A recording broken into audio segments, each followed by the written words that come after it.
everybody. Welcome to Feminist Buzzkills, the show that has yet to start its heated debate on who has the better version of Jolene.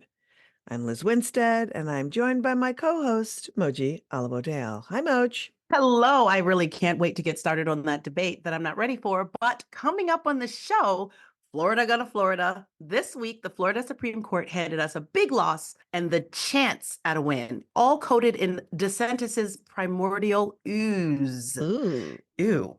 Plus, Lizelle Gonzalez, a woman in Texas who was suffering from a complication from a self-managed abortion many years ago. There's an update on her case and we'll bring you up to speed. I'm excited because it has some good news, possibly. And of course, we got guests. Asha Dahya, producer and director of Someone You Know, an incredible documentary film about later abortion care, and lawyer, comedian, and Charlie Kirk slayer, Elizabeth Booker Houston is here. Is it Houston or Houston? I live in New York. I think it's Houston. I'm sure it's Houston. I'm joking. I'm just I mean, I ridiculous. know. It's like New Yorkers are kind of assholes about how that word and how it is pronounced, which is hilarious. But we have a big show. We have lots to talk about. But you know what we really love? We love kicking off our show with a Patreon birthday shout out. Moji, whose birthday is it this month? Who are we celebrating? Oh, this month we are celebrating Dr. Sophia Yin, amazing Woo, doctor, woo, also woo. former podcast and amazing woman. Have a happy birthday, Dr. Yin. Happy birthday, Dr. Yen. You know we love you. And thank you so much for your support, always at AAF, and for the podcast on Patreon. Liz, I'm ready to start this confession. I think we're going to hemorrhage listeners. Listeners, I want to preface this by saying we are working on remediation, but it turns out that the two hosts of the Feminist Buzzkill podcast have not listened to Cowboy Carter yet. In its entirety. We've heard things. I've heard like a song or two. I've heard a couple of songs. I can't wait. And that sounds like a crazy thing to say for a person who has streaming services. You know, you have children. We were at the Supreme Court. You know, there's some, I mean, I've listened to, you know, the don't one. Oh, absolutely. That song. And, you know, the Blackbird version of the Beatles. Haven't heard that yet. Have you seen the raging debates? Nope. On the internet about like Jolene. Well, yes. And it's Dolly and it's Miley and it's Beyonce, and people are doing polls and they're having wild voting about it. And I have to say that in the polling I've seen on particularly Jolene, Dolly is remaining the winner. I am not weighing in yet, having not heard Beyonce's version, or if I'm honest, maybe not Miley Cyrus's either. I don't know if I've ever heard that. They're all three great, but I think with that particular song, like I remember when I heard that song growing up, it felt like Dolly Parton had a gun in her purse and she was Wow. going to take out Jolene. Like this felt like some real shit. Hey, producer friends, Angela and Remy, has anybody heard the record? Do you have thoughts? Is there thoughts? Thoughts, please.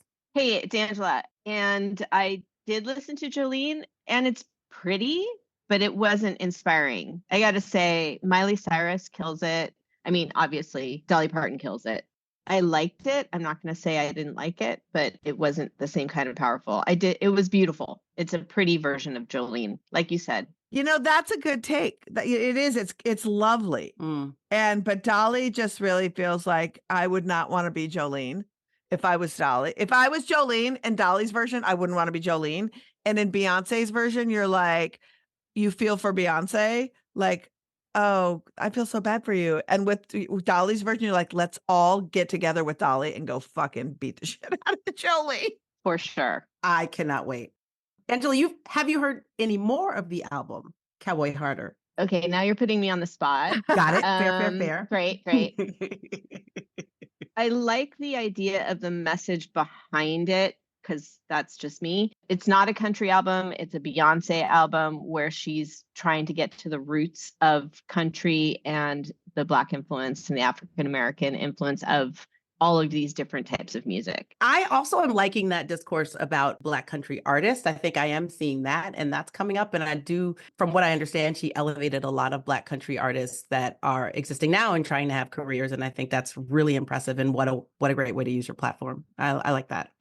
I know, and there's so many. I think people don't understand that there's so many Black country artists. Exactly. What I liked about Blackbird as well is that she elevates these artists. And in every conversation about Blackbird, she is elevating these little known African American women country artists that are getting a platform. And that is another thing that I really like because it's Beyonce. Everybody's hearing these names. Yeah, I was reading about a woman in the Times today, a Black woman who was a banjo player who I think is featured in some songs. And she was talking about, she was like, oh, I've been that girl that I actually need to look up her name, but I've been that girl that talks about banjo and slavery for years. And now finally I have a bigger platform to talk about it. So that's pretty incredible. Yeah, and like Valerie June is just so great. There's like, all these really great people who are out in the world have been doing it forever.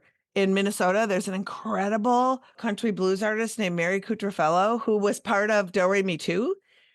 She did an Elvis song and it was so good. And she's just like, she's just great. So yeah, good for Beyonce. I like how Remy had said, I am not listening to this call. I'm not. I mean, there's a lot happening. So I'm glad for Beyonce's. I also like to see like all these Black country artists weighing in and their TikToks have gone up and people I've never known before or that.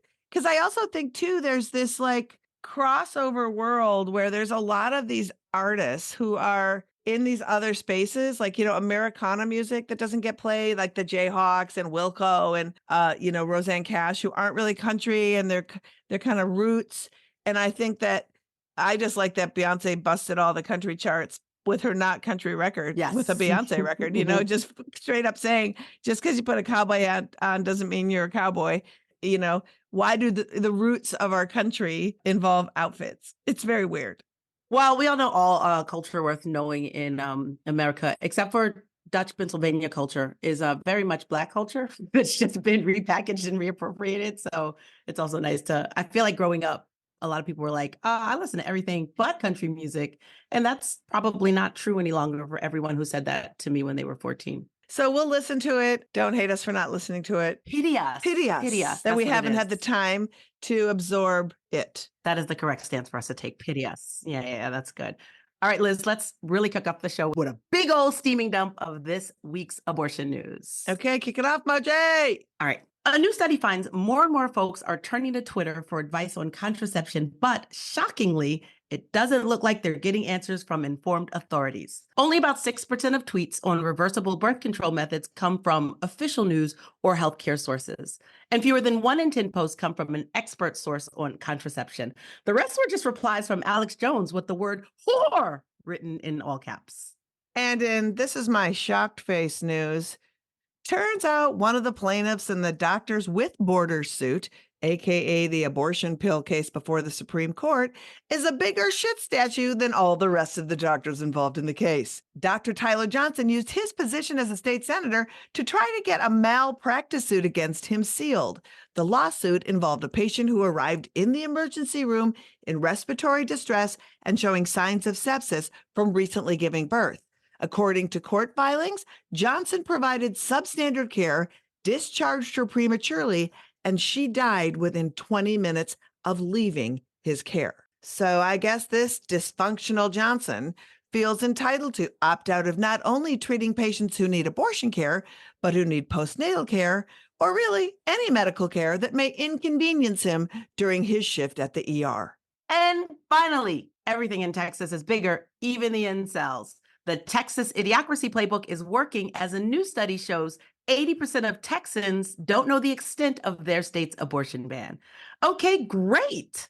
By eliminating actual sex ed and creating bounty hunting laws to scare people out of even having conversations about abortion access, it's harder for Texas women to get good info than it is for the unfuckables who created these laws to find the G-spot. And that was this week's steaming news dump. Woof. And that is this week's steaming news dump. Wow. Liz, let's get to talking about the stories we want to break down further. Well, in a decision we've been waiting for months, the Florida Supreme Court finally ruled on 2 cases. One, whether a 15-week ban that was passed in 2022 violated their state constitution, which they ruled it did not. And the other is whether a citizen ballot of initiative to codify abortion into their constitution could move forward in the November elections, which it can. Wow, it's a lot to unpack. It's sort of good and maybe good news, which is, always in Florida. So suspect. So let's start with the abortion ban first. So in 2022, right before the Dobbs leak and Dobbs happened, Florida passed a 15-week abortion ban. It went to the Supreme Court. And the thing that's super weird is it was challenged. And while it was like petition the court, the legislature also passed a 6-week abortion ban, which seems like, what are they doing? And the governor signed both bills. And so what happened was, because they were challenging the 15-week ban on whether or not it violated their state constitution's, right to privacy and right to access healthcare, what this meant was, if they ruled that, which they did, that the 15-week ban did not violate Florida's constitution, 30 days from when it was ruled on, which was Monday, the 6-week ban also goes into effect, because if it can be a 15-week ban, it can also be a 6-week ban because Roe is gone. Right. So what that means for Florida and the region is kind of mind blowing.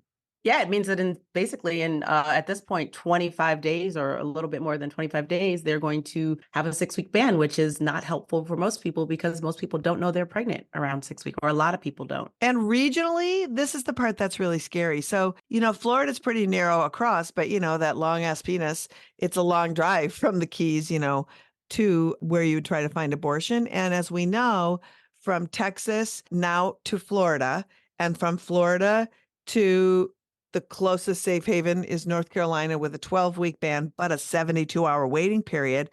These folks are literally in the South right now. Right. The Southeast is in no abortions at all in Texas, in Louisiana, in Mississippi, 6-week ban in Georgia, now Florida in 25 days, and South Carolina.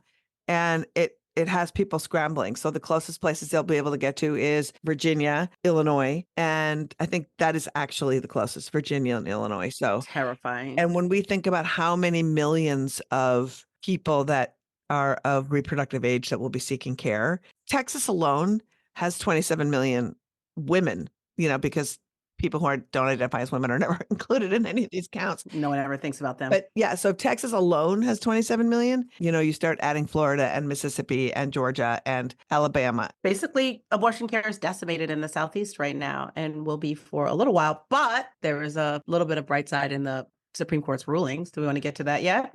When this goes into effect in 25 days, you are going to see a massive chilling effect around how people are going to access care. And we will be, the month after that or so, 2 months after that, we will be getting the ruling on medication abortion and whether or not the Supreme Court will allow it to be widely accessible or reduce the access to that to something draconian as well. 7 weeks is the draconian that they would go to, right? Nationwide, 7 weeks. So there's a lot to be looking to. And so I'm glad that we have this podcast for you, because we're going to be following the stories of how these people are going to be accessing care. Now, you just said the other piece of what the Supreme Court ruled on is whether or not Florida can have a ballot initiative. And that's actually pretty exciting because, again, we were unsure, right? And if they hadn't allowed the ballot initiative, it'd be a 6-week ban and no hope. Right now we have a 6-week ban and a little bit of hope. And it basically, the Florida Supreme Court had to approve that a ballot measure could even move forward. And so they did say that we could go forward and have one in November. And that means that there might be one. And that ballot initiative is pretty exciting. So this ballot initiative would add into the Constitution that there is a right to an abortion for the citizens of Florida. It'll add to the Constitution that no law shall prohibit, penalize, delay, or restrict abortion before viability or when necessary to protect the patient's health as determined by the patient's healthcare provider, which is mostly what we want, right? We want to put abortion care into the hands of the patient and the patient's healthcare providers. Now, we have our questions about viability and what it is and how it's kind of a useless standard.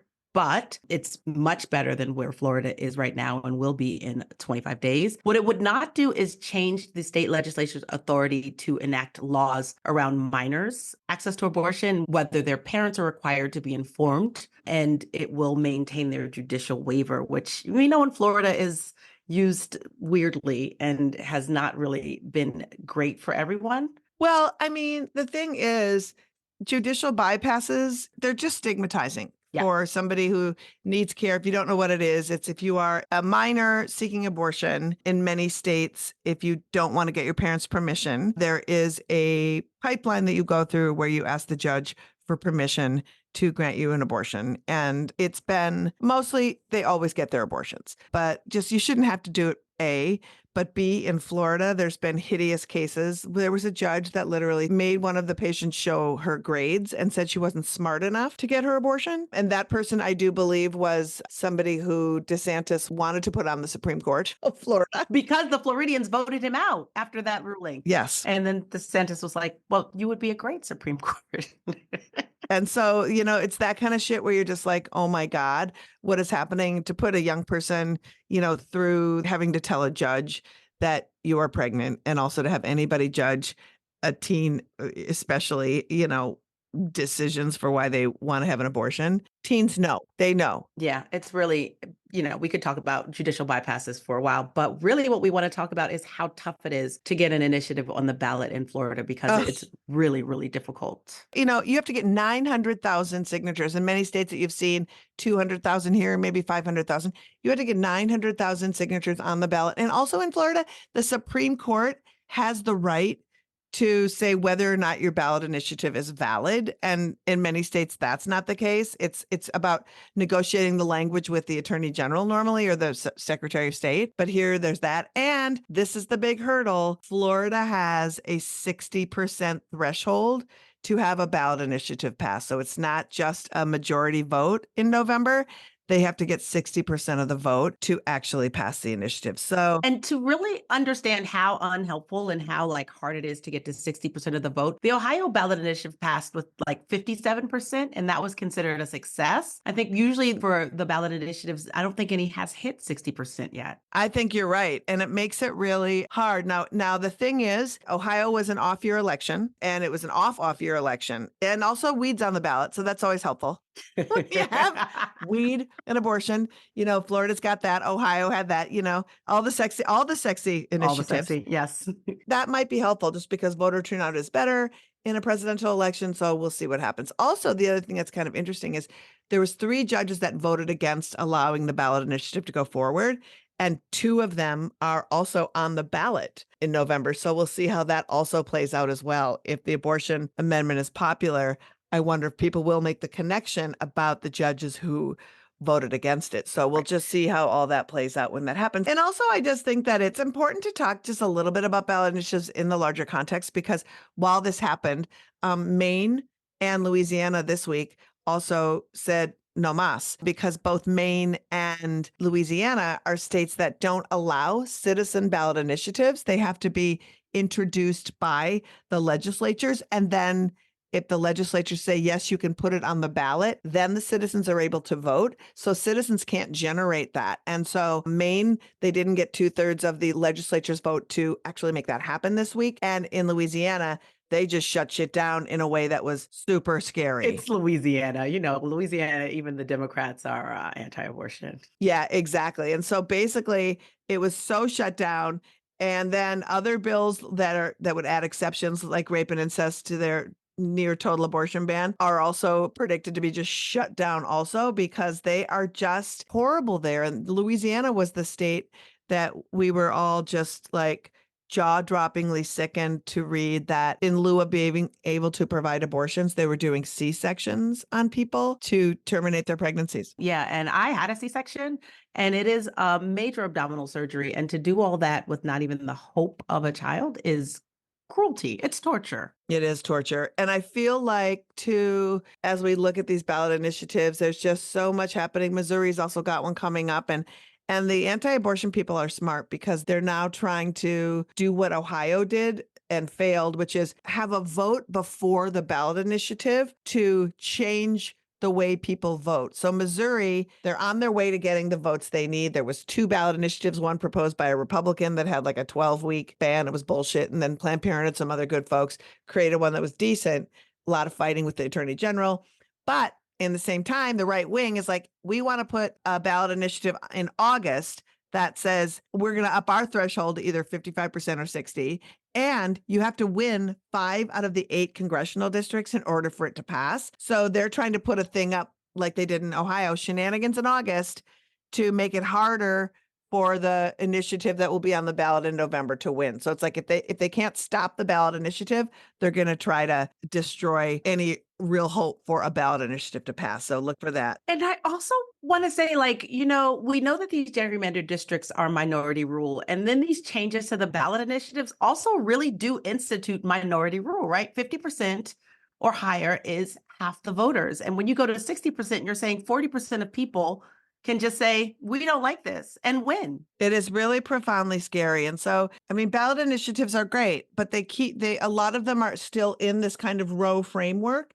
And since Roe fell, it should be an opportunity for all of us to say, Roe was wrongly decided and was so vulnerable that it got us here when it fell, right? And so we need to be enshrining abortion in our federal constitution, because these state ballot initiatives, while they're a good stopgap, until we actually say we have the constitutional right to abortion that legislators can't change and that the Supreme Court can't interpret any other way, we are going to find ourselves in this constant state of clawing and desperately wondering if we're going to die someday because somebody will deny us healthcare.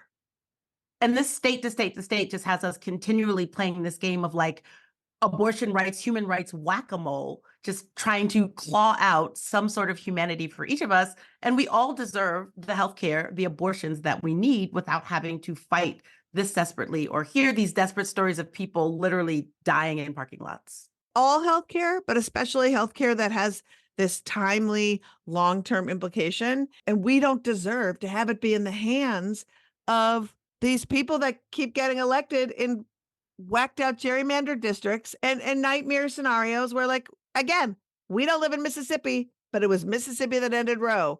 And sorry, I don't want that for anyone.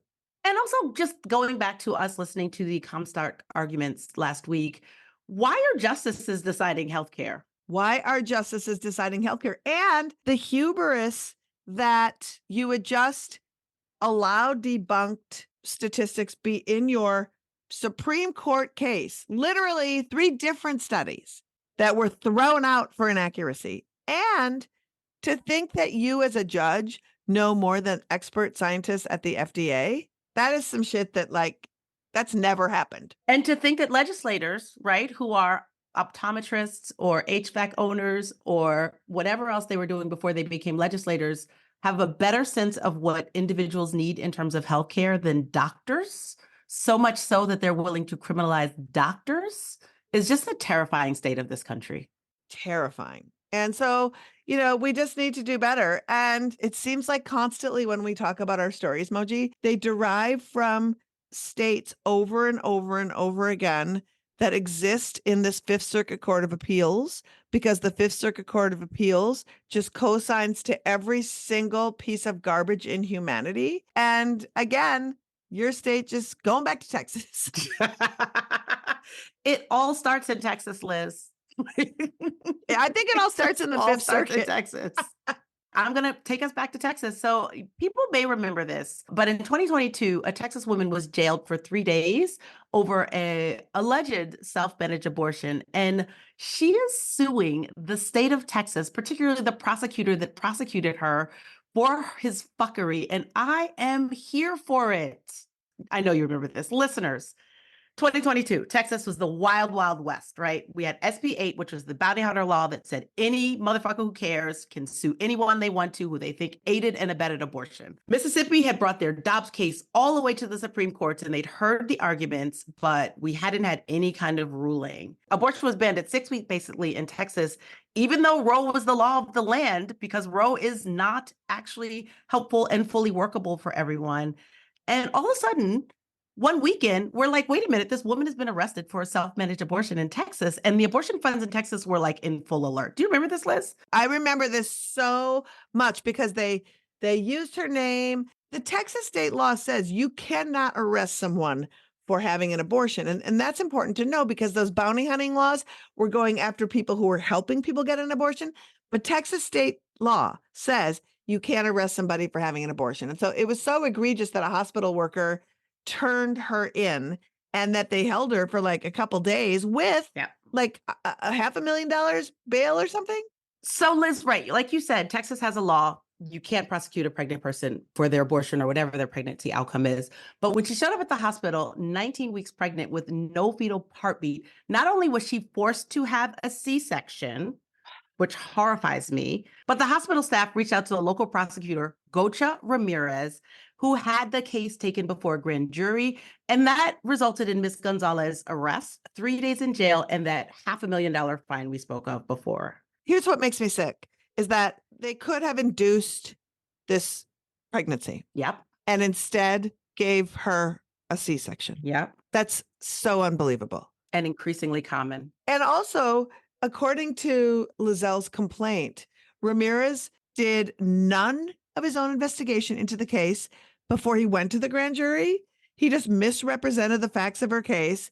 And also, it's like annoying, but he's a Democratic prosecutor, which somehow just cuts deeper because they're supposed to care. But a Texas Democrat is like I don't even know what. It's really, really horrifying. Can you imagine being in the hospital and then being arrested in the hospital after your C-section and being thrown in jail? No, not at all. So anyway, the funds rallied behind her, garnered national attention. And when the case was finally dropped, Ramirez, the prosecutor, said, oh, the issues surrounding this case were clearly contentious. However, based on Texas law and the facts presented, it's clearly not a criminal matter. Why the fuck did he arrest her? And that's what's so gross. You know, oopsing around people who have no agency is like, that's just so gross. And it was kind of like in the story that we did at the top of the news, the story about the mifepristone doctor who had tried to get his case sealed for mistreating a patient. It was kind of the same thing. We're going to put we put all of our articles in the show notes, but read the article for that story too, because he was like, you know what, malpractice happens. You know, it's part of the deal, getting healthcare, like whatever. And it's like that they can be so cavalier and think that people don't have agency is so gross. I just feel really glad that Lizelle is fighting back. I am also. I'm really excited that she's fighting back. Also, when I was researching the story, when I was doing my reading, I couldn't find any other case of a person who had been prosecuted in this way because of their pregnancy or their pregnancy outcome who had gone for any sort of suing or any sort of restitution. Now, she did not include the hospital in her lawsuit, but she's doing something, and that's exciting to me. I'm glad she's suing, but how does a person like Gonzalez, what he did is really egregious. And it's like, did anything happen to that guy? Hardly anything. Hardly anything. The Texas State Bar investigated him, and he had a $1,250 fine and a 12-month legal license probation because of how it was handled. That's it. And it's just a probation that he can still do cases. He's still the prosecutor in that region of Texas. That was essentially a slap on the wrist. $1,200 is nothing to a lawyer. Yeah. So I'm really glad that she's doing this. You know, this is something that we're going to talk more about because we've seen cases, Brittany Watts, who was, prosecuted and released, but why people have to go through it and why the first reaction is to arrest somebody who's gone through a traumatic pregnancy outcome. And your first response is that, like, we as a country have to ask ourselves, why are we this way? We know the why, Liz. It's shame. It's stigma. Yep. That's what it is, right? Nobody wants to say, oh, this happened to me and I need to put my name in the press and my name back in the law and basically be re-victimized for any sort of restitution. But it's the shame and the stigma that allows this kind of shit to happen. And it happens. Pregnancy criminalization is an epidemic in this country, and it's only going to get worse. That's right. And also being pregnant in the criminal justice system is also something that we are going to be covering in a podcast in the very near future. So we wanted to stay on top of that because the stories of those who are the most marginalized by these bans are the stories that we should be telling over and over and over again, because not everybody is a wealthy person that gets to get a lawyer and gets to get a publicist to tell their story. It's the people who are forgotten that are victims of these bans. and what happens to them, we really need to tell the complete story. So that is that. As always, these stories will be in our show notes. And if you are somebody who needs to access abortion, you can find the best, most up-to-the-minute resources on getting that care and funding for that care at our website, aafront.org. Our Charlie chatbot is at the bottom right of the screen and will walk anyone, anywhere in the country through all of their options and resources for abortion. Such great stories this week, Liz. I know they were. And we get to come to our first guest. Yep, we're going to continue with our next great guest. Take it away. Thank you. Our first guest on the show is a feminist journalist and storyteller who is the director and producer of the new film, Someone You Know. This documentary short brings to light 3 different patients and their later abortion stories, and it is incredible. Please welcome Asha Dahya. Hello. Hello. Hello, Moji. Hello, Liz. It's so wonderful to be with you on the podcast. I cannot believe you're finally here and we're finally together. I feel really excited just because our paths have crossed for so long. Yeah. And we've been just paralleling so profoundly that to have you here and with such a special piece of work is really awesome. So Moji and I were both like, oh my God, a documentary about later abortion is exactly what we need right now in this moment, because the anti-abortion movement just creates this one big abortion narrative that lumps all abortion experiences into this one giant narrative. And then they try to shame people for these narratives, right? You know, there's a million abortion stories to tell. And so I guess my first question is pretty much, what were things that you were hearing or not hearing about abortion or later abortion that led you to focus on people who have these particular kinds of abortions? Yeah. Well, later abortion specifically is, I feel, and what I've heard, it's talked about in such a narrow, harmful way. You know, there's the typical trope of, that these pregnant people are callous, they're uncaring, these decisions are just made on a whim, and just the complete opposite of what is the reality of it. And I, as someone who has been pro-choice, not my whole life, but since I've been pro-choice, it's something that I personally never really researched enough about. I didn't do my own due diligence. And so when I was initially brought onto this project, before it became my project, it was an opportunity for me to learn more and also find out, how can I show the reality of these situations and the nuance to other pro-choice people, because that is the target audience. You know, we are the majority. And what's really frustrating is that a lot of the things that are said out there about later abortions are often repeated by well-meaning pro-choice people. And so that's something that I also wanted to address, dismantle, and just bring the nuance back into the conversation, because it's so easy to hear these clickbait, ridiculous headlines and slogans and social media posts. And it's like, that is not the case. And so when we have pro-choice people who are educated enough or informed and have enough of a grasp about what later abortion entails, who this impacts the most, and why it is something that is so necessary, then hopefully we can shift the landscape and the overall conversation about all abortion access, but also specifically for this film with later abortion access. So that's my goal, and that's kind of how I wanted to focus on later abortion.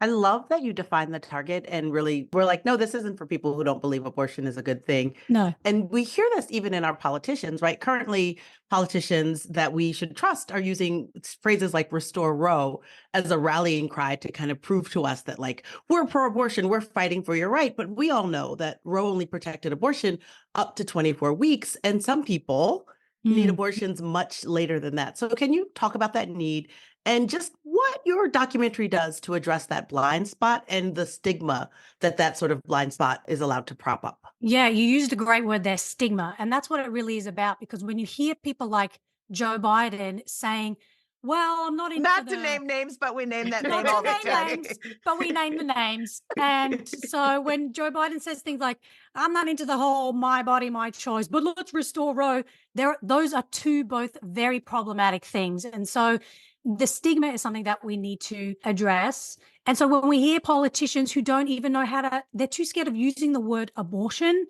it's like, well, who you're advocating for, you're you're kind of making this deferential reference to a procedure that is so necessary for so many people. And so even though Roe protected abortion access up until a certain point, which is also problematic, the whole viability, gestational, limits that we've got on it. The stories in my film took place before the Dobbs decision, which shows audiences that access to later abortion was already extremely problematic, extremely hard to access when you start to learn about the barriers. So that was the first thing I wanted to showcase. That's such a good point. Before the Dobbs decision, when Roe was in place, Colorado, Maryland, Washington, D.C., and New Mexico were the only places that someone could go for a procedure if they needed later care. And there's about 6 doctors who actually perform them. So the critical nature of that is important. So I just wanted to name an actual number there. Yeah, I think that's really important because it's only going to get much, much worse. And so when you look at the main reasons why people need later abortion access care, which I think is important to mention, the first is that you find out information later in your pregnancy that you could not have known earlier. So those are a lot of the medical fetal anomalies that you hear about. You don't do an anatomy scan until 20 weeks in a pregnancy. That's halfway through your pregnancy. You could find out something even further on from that requires you to have some, very timely access to abortion care. The second is later discovery of pregnancy. This happens commonly with young people who inconsistently use birth control, people who have chronic pain. So by the time they discover their pregnancy, it could be later. And depending on where they live, there could be barriers to accessing care. They could go to a crisis pregnancy center, which Sharon does in my film. They get told lies and misinformation about their own pregnancy and abortion. And the third, which is an increasingly common reason why people need later abortion in America, is the barriers to access. So like I mentioned, crisis pregnancy centers, the financial impact, having to travel out of state, lies from politicians, confusion about laws, so many different things. So these are the main reasons why people need later abortion care. And the more you realize that this could be literally anyone, it could be anyone that it could be yourself, that you start to realize that there's no sensible and moral or ethical reason to put a limit on abortion because anything could happen. And who wants to get advice from a bunch of strangers in Washington, D.C. about what they should do for their pregnancy later on just because they created a law? It's so ridiculous. People need access to medical care at any point in their lives, but also at any point in their pregnancy. And that's what I want to showcase in this film. And for those of you who've listened to our podcast a lot, or those of you who don't listen to it very much at all, you'll notice in this conversation that we're using the term later abortion instead of late-term abortion. And it may be a subtle difference to you, and you may think they're interchangeable, but they're really not. And I'd love, Asha, for you to talk about why the phrase late-term abortion is so stigmatizing. It's a starting point for pro-choice audiences and for people who watch this film to understand where they can begin with their advocacy. So late-term abortion is an anti-choice propaganda term, which was created by the anti-choice movement in hopes that it would stigmatize the procedure and attach all these emotional tropes and misinformation. So the phrase late term actually refers to when you are at 40 weeks in a pregnancy. So you've completed your term of pregnancy and now you are considering a C-section or induction to give birth. It actually has nothing, late term has nothing to do with abortion. So that's a really, really important thing to know. The reason why we're using later abortion, because we're typically referring to after the first trimester, so in the second and the third trimester. But if you talk to a medical provider, the good ones, not the anti-choice ones who were at the Supreme Court a few weeks ago, but if you talk to a medical provider, it's just all part of this full spectrum of abortion care. It's just abortion. They don't categorize it. I mean, yes, they have different specialties, whether it's a medication abortion or a procedure that you have to go to a clinic to get, as opposed to taking a pill or a series of pills. But it's all part of abortion care. And the more we stigmatize by using medically inaccurate phrases, it just adds to the stigma and it adds to just the shroud of mystery that we feel afraid to touch and talk about and discuss more openly. So starting with language is a really important point. I also want to say too, something we don't think about a lot is if we are ingrained in using terms like late term abortion, that's the Google search you might use too, if that becomes part of your Yeah. thing. And so when you type that in, you are going to be flooded with misinformation from the anti-abortion movement who Yeah. use that term as well. So by us knowing the language, it means that you are also, if you're looking for more information, Googling the proper language is going to give you the proper information. Yep. That's a really important point. It's also really important to remind people that while medication abortion and abortion pills are an incredible tool for all of us, A, they need to be accessible everywhere, but B, not all abortions can be done with pills. And Yeah. so to make sure that when we talk about access to abortion care, that we're talking about all ways of care and all people who need it at various different times in their pregnancies.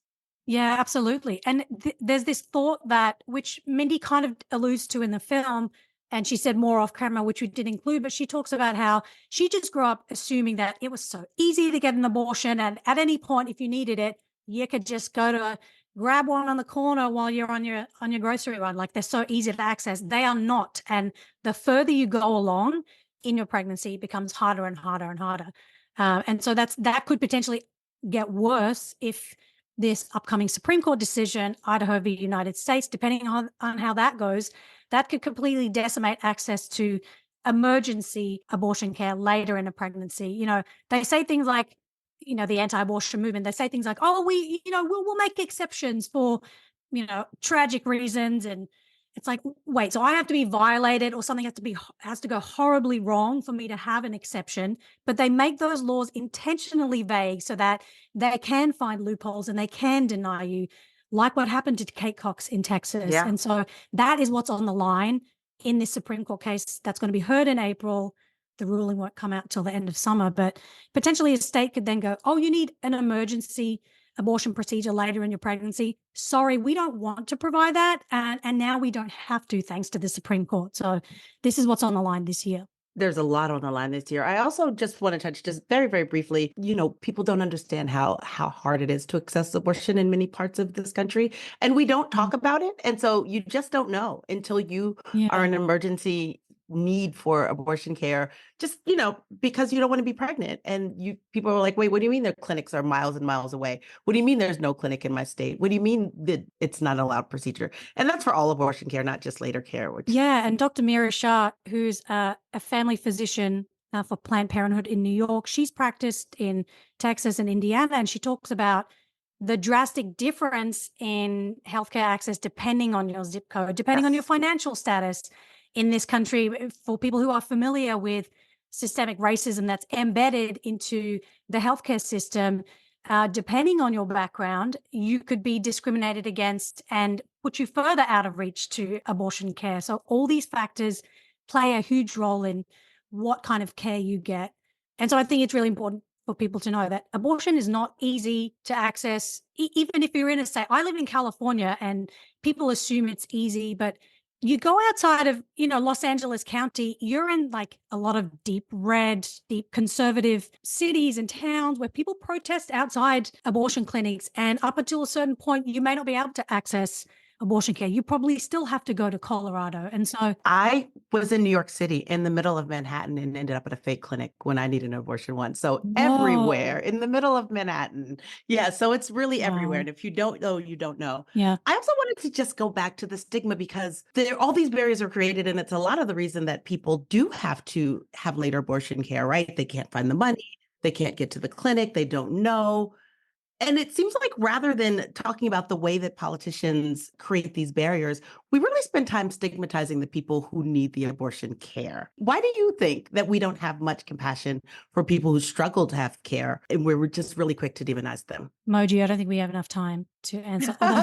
Fair. That's fair. That's fair. We have a whole podcast about that. You're right. I'm glad. Reference this episode. But I think it goes back to the idea that predominantly female identifying individuals are seen as unreliable narrators in our lives. And so we need an outside force, whether it's a politician, a religious leader, some patriarchal figure, to come and tell us what is best for us. And so that's like the root of a lot of these laws that seek to take away our bodily autonomy, that primarily impacts women of color in this country, LGBTQIA plus folks, and female identifying individuals. Anyone that has the capacity to get pregnant, there's this immediate idea that, oh, you are not in control. You shouldn't be in control. And so here are some laws to tell you what to do. And so it's so easy to buy into this stigma. I come from a religious background where women were buying into these patriarchal ideas, like they were upholding the patriarchy. And so that's how it gets perpetuated, that, you know, many people are continuing to say these things without realizing that it's, you know, like voting against your own best interest. And so this is why I want to really hone in on pro-choice audiences, because I want people to know that, hang on a second, what you're saying is stigmatizing. What you're saying is not true. Dig into that a little bit more. Challenge your own internal stigma toward later abortion. Do some research, watch this film, you know, ask questions and talk to people. I guarantee every person knows someone who has had an abortion later in pregnancy in their life. As I've been making this film, when I tell people what I've been working on, 9 times out of 10, I hear someone say to me, oh, let me tell you about my story. Oh, this happened to me. And a lot of people don't even know that this is a later abortion, because there's stigma on language. There's stigma on sharing abortion stories publicly.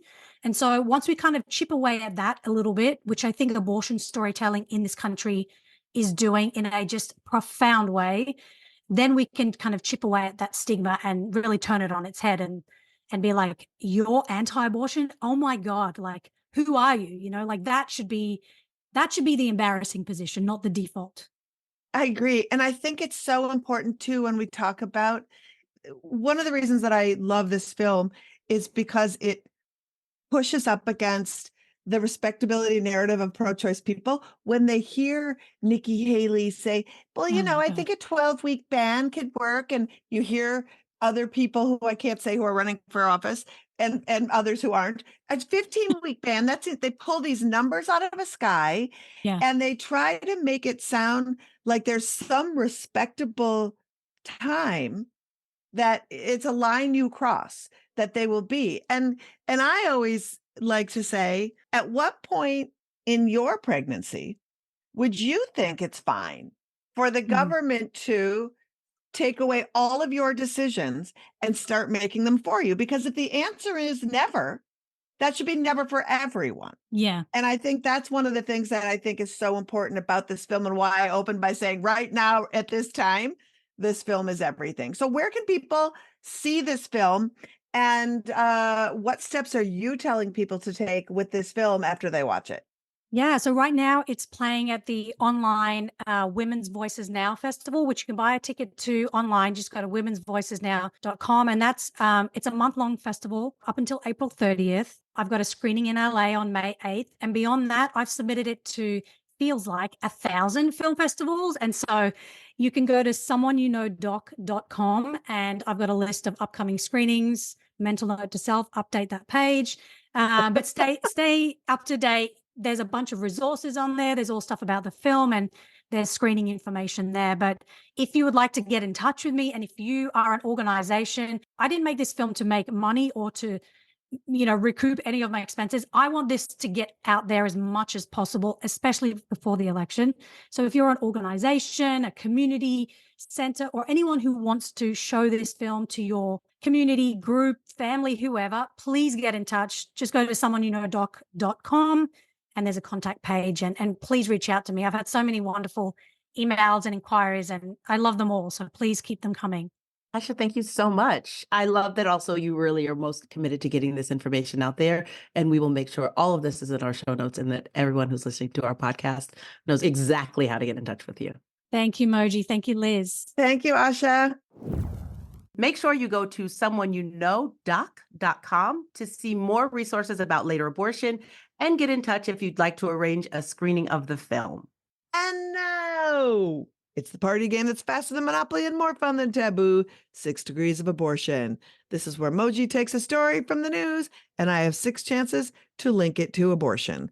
Let's see if she can stump me this week because I miserably failed last week. It's hilarious that you remember that.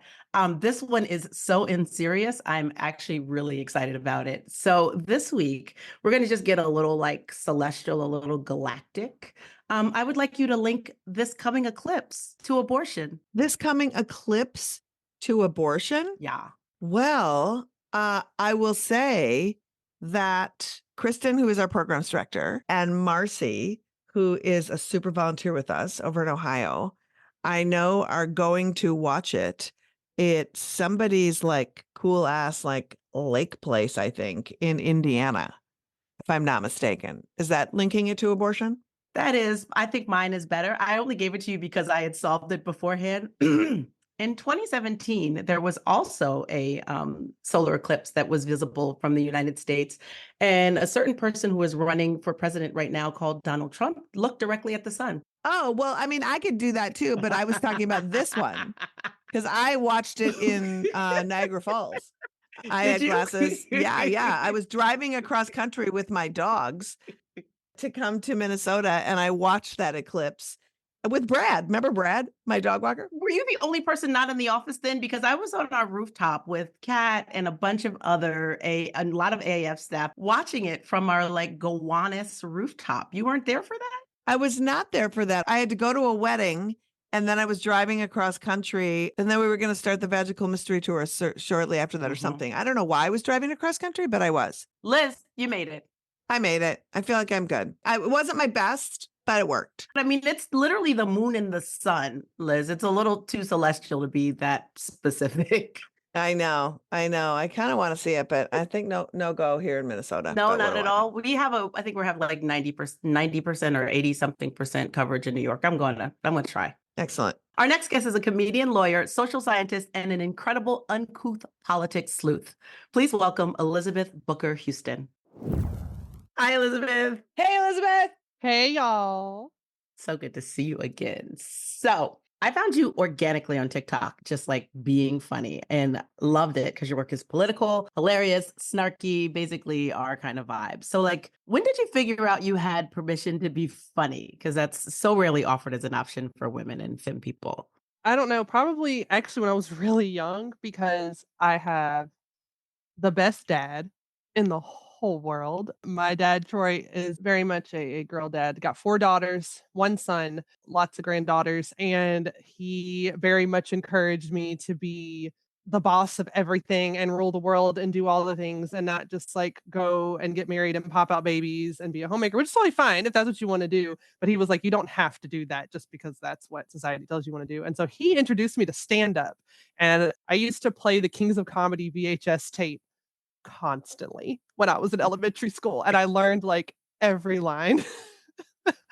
And yeah, that kind of started everything. So I've always been a little bit of a class clown, always brought something funny, to wherever I was. I remember they made me class speaker in law school, and they were just laughing through the whole speech because I was extremely unserious the entire time. I'm from 4 girls and a boy in my family too. And my dad was kind of the same way, except he was super conservative, but he was like, do whatever you want. And then I remember he said to us, I really screwed up because I raised you kids to have an opinion, and I forgot to tell you it was supposed to be mine. And so it was just like this defiance of like, I don't know, you're surrounded by a bunch of strong women, and these dads are like, okay, go for it. You're my team. When I graduated law school, I had my wedding the Sunday before I graduated law school. So I had my wedding Sunday and then my law school graduation that Saturday. And after like graduation, my dad was like, pulled me in the room and he said, I didn't get you a wedding gift. He was like, because this is more important. You're becoming a lawyer. It's more important. He's like, not that I don't love Billy, my husband, not that I'm not excited for you, not happy for your marriage, but you have a great marriage, but this is really, really important. And then he gave me like a law school graduation gift. So all about raising a strong, independent woman. They're not going to hold me back. So the lawyer, social scientist, comedian pipeline, this is the road less explored. How are you working that? Well, I'm lucky, a lot of privilege, just point blank period. Like people ask that, especially when you bring in the whole, like I'm a mom too. And so people are like, oh, I do that privilege. I get to work from home 100%, and I have a job with great benefits and security here in DC. And, you know, my husband also works from home 100%. And I mean, yeah, that is the main thing, because I have people say that all the time, like, oh my gosh, how can that? I feel so lame because you accomplish so much in a day. And I'm like, well, yeah, but there's like a ton of privilege with it. And I could fully see that as someone who grew up with the exact opposite of privilege, because I grew up dirt fucking poor in Memphis. So like seeing like the opposite side of things. And yeah, and I'm a nerd. I'm a dork. I like to read and learn stuff. And so that's fun. But the whole comedian thing, I didn't really have an expectation for that to happen later in life. But then my brother died, my nephew died, and then a global pandemic hit. And then after that, I was like, man, fuck it. I want to be a comedian. So that's what I'm gonna do. I don't care that it's like a pipe dream. We're gonna do it. Sometimes it takes those things to really wake you up into a space. And you and I are a lot in common in the sense that we get on the internet and we spew our thoughts and hot takes and opinions. And boy, the fucking men come out and they are mad about it. So hardly mad. So I want to know from you, because I know what triggers them when I start saying shit. Is there a topic when you just start going hard that they just go completely ham? The thing that makes them really mad is when the first guy comes in and says something like, oh, you're an ugly, miserable person. I'm like, no, I was a model from the time I was 17 to 24. I'm actually really fucking pretty. So, no. And then that seems to be the thing that sets them off the most. It's the most superficial thing, but I'm not even really that cocky. I just say that because I know it pisses them off. So like, I will just let them know, like, yeah, you can't call me stupid. You can't say I'm broke because you know I'm a lawyer in DC. You can't say no one will love me because I find out I have a husband, and that pisses them off because they want to call me a spinster. So the next thing they go with is, oh, you're ugly. And I'm like, no, I'm not. You're adding pretty privilege onto the list. Yeah. Nice. Yeah. I just toss it in there. I'm just like, no, you just.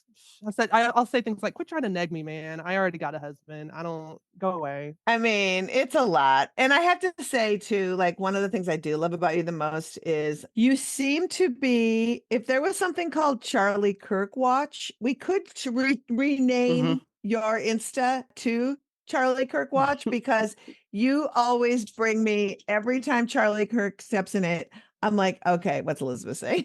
Charlie Kirk. And he said some shit this week. Yeah. Talk to me about it. He had this whole spiel. I don't even know where the hell it was, but Under the Desk News is actually where I saw the clip first, which I love Under the Desk News, by the way. Oh, we do V too. is incredible. Shout out to V is V. super cool. Shout out to V. And I saw the clip and I was like, oh, this jackass. And so he's going on and on about birth control and how women shouldn't be taking it, and that it's prescribed to so many women under the age of 25 for stuff like acne and to control your period. And he says that really flippantly, as if like that's not a huge deal. Fuck off, dude. And then he just says, yeah, women shouldn't be on it because it has all of these side effects and it makes women bitter. He said one of the side effects is it makes you bitter. No, it's not the patriarchy. It's not the terrible systems in place that are like holding us down.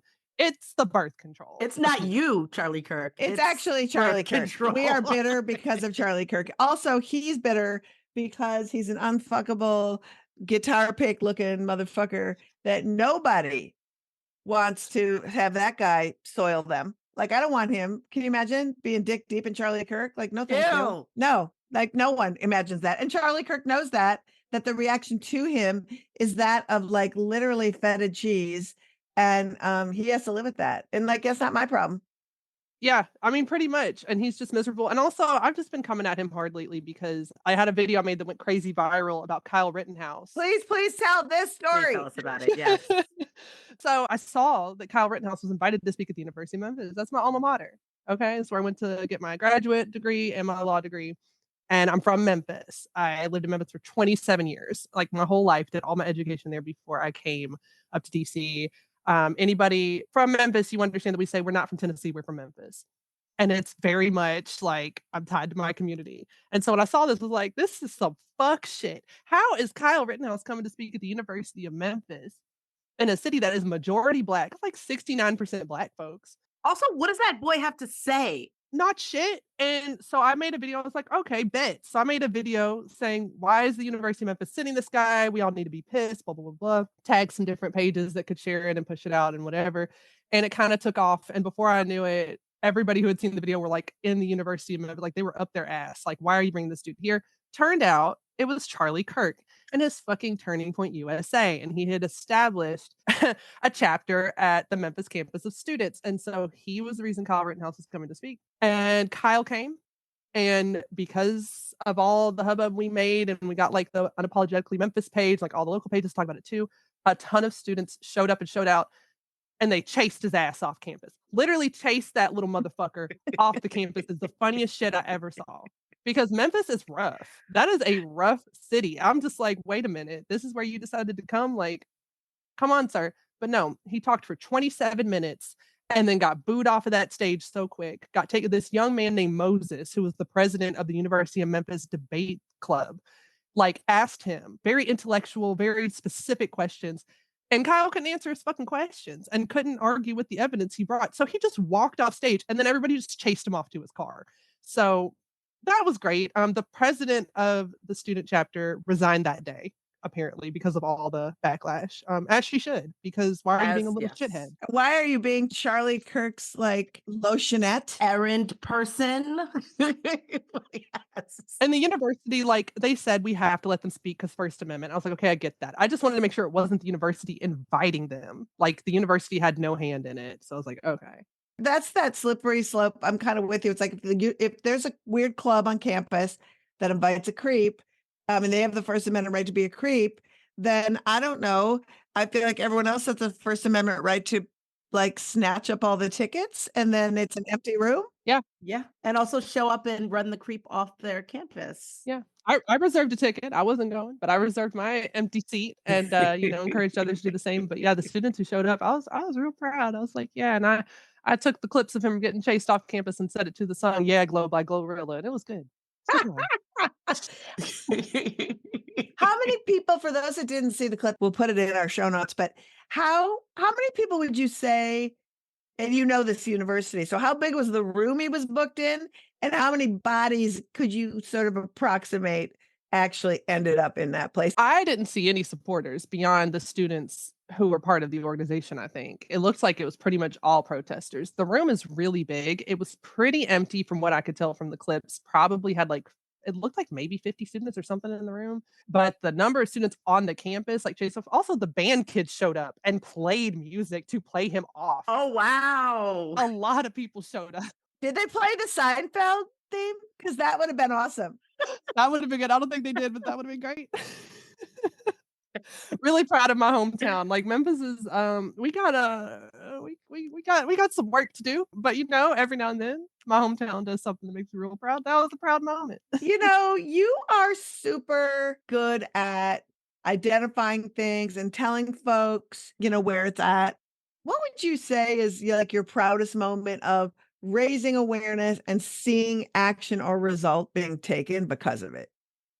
Oh man. Oh, that's such a hard question. As of right now, what's made me really happy is I got an email today from a political organization to potentially collaborate. And they mentioned that video that I'd made about disinformation had made it to a member of Congress and had influenced them. So I was like, I don't know who it was specifically. I don't know all the details, but I was like, all right, that's pretty fucking cool. So it's nice that to see that and yeah, know that there are elected representatives watching. Like I know I had the governor of Pennsylvania, Shapiro, had reached out and had me interview him on my platform and stuff. And I've had other public officials reach out. I'm like, man, I cuss and I'm snarky and I'm mean as shit. And you want to be on my platform? And they're like, yeah. And I'm like, all right, that's cool. All right. I'm tired of respectability politics. Let's do it. Oh, so are we. So on top of your online activism, you were out in DC with us in the streets last week. So can you talk about why you were hanging out with AAF and how you became a fearless abortion activist? Yeah, so I was hanging out with AAF because you guys were kind enough to invite me after I'd signed up to volunteer at the No One Asked You premiere in DC, the documentary, that followed the Magical Mystery Tour. So that was such a good documentary. And I signed up to volunteer. And we knew that they were hearing on March 26th. It was the oral arguments for the mifepristone case that came out of the shitty Fifth Circuit, which I teach food and drug law as an adjunct professor. And I told my law students, I was like, that circuit is the bane of my existence. I swear to God. But that case came from the Fifth Circuit to basically say that the FDA didn't have the ability to change the REMS, which is the risk mitigation standard for mifepristone, the abortion pill, right? So they had the oral arguments. You guys let me come out and protest in front of the Supreme Court while they had the oral arguments going on and hold up that lovely sign with Clarence Thomas's face on it, which I requested. My favorite thing about that sign is that it calls his wife the ginsurrectionist. So good. No, the number of people when I posted on Instagram who were like, "Oh my god, the part that said he's coming for our birth control, but where will he store it?" That was that was good. Oh my god. And those pictures are everywhere. Yes. Are huge signs. They're everywhere. You were so good too. You were like out there, like fearless. It was kind of incredible to watch. Yeah, when you were trying to take down that, there was this white guy who had a whole personality kerfuffle going on his sign. And do you remember his sign? Yeah. And you were trying to block his sign, but like talk about his sign and then talk about your literally Benny Hill kind of like movements around trying to block that guy. Because that guy was gross. That guy was gross. I was so confused. He was a conservative Jew who was pro-Palestine and anti-abortion, and I could not figure him out. I don't think he could figure himself out. He had a sign that said something like "No dead babies in Gaza or in the womb either," or something like it was something like that. Like he was trying to be pro-Palestine and anti-abortion at the same time, which is like my guy. So he was getting in front of Aid Access, who were there with their little robots that were spitting out mifepristone, and they were trying to do their demonstration. And he was like getting in front of them and their sign and everything. And Liz was like, "You should go play a game of chase and block him with your giant Clarence Thomas sign." And I did. I have a 6'2" wingspan, okay, and I used it. That's what I was about to say. Please tell them that I asked you because you are literally an American eagle. Oh my gosh. Yes. Or a condor.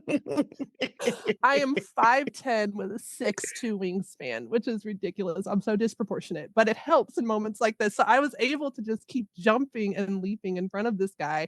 And then he finally gave up after I just kept blocking him, and he walked off and gave up. And so that was a great moment. But you guys didn't see this moment that happened when we were blocking the pro-lifers. You guys had gone to go record the podcast, so you weren't here for this. We were blocking the pro-lifers with a giant sign. And this girl who was part of, what is that one organization, the Progressives? Oh, that's what that guy was from too. Progressive Anti-Abortion Uprising, POW, they say. So one of the girls from that group, wearing an LGBT flag on her back, walked up and said, "Can I get through?"